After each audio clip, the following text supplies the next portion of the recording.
Theodore Roosevelt once said, "It is not the critic who counts, not the man who points out how the strong man stumbles, or where the doer deeds could have done them better.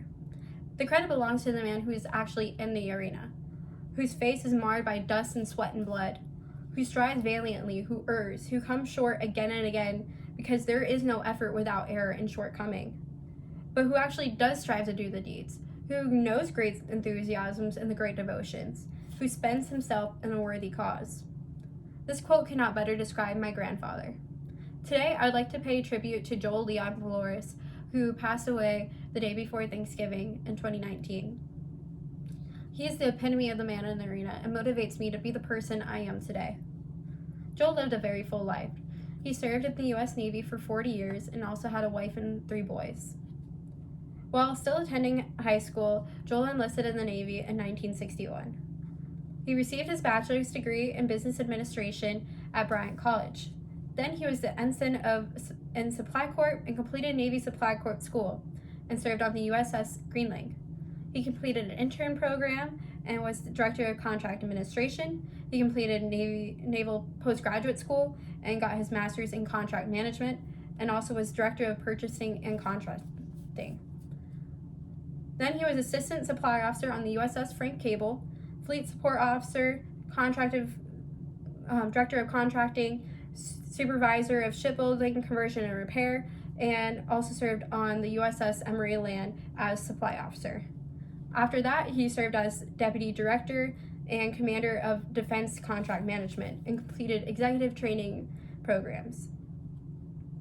After spending 40 years in the military, Captain Biliouris received military decorations of Defense Superior Service Medal, Legion of Merit, 2 awards in the Meritorious Service Medal, 3 awards in the Navy Commendation Medal, 3 awards in the Navy Achievement Medal, and the Navy Good Conduct with 1 Bronze Star.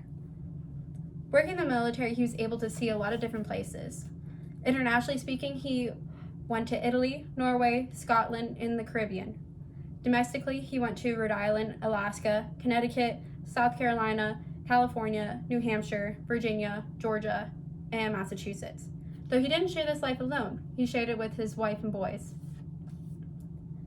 Joel met Trudy at the age of 13, and they started dating at the age of 14. He used to steal her ruler, and she would yell at him saying she hated him, but really she loved him. They dated for nearly 7 years and got married in 1965 at the age of 21, and spent 54 years in marriage with each other. In 1966, they had their son Michael, and 13 months after, they had their son Matthew, and 15 months after that, they had my father Milton. Joel's walk with God and acts of giving were also an admirable thing about him. For 12 years, he served as deacon and also on the budget committee and moderator at our small church.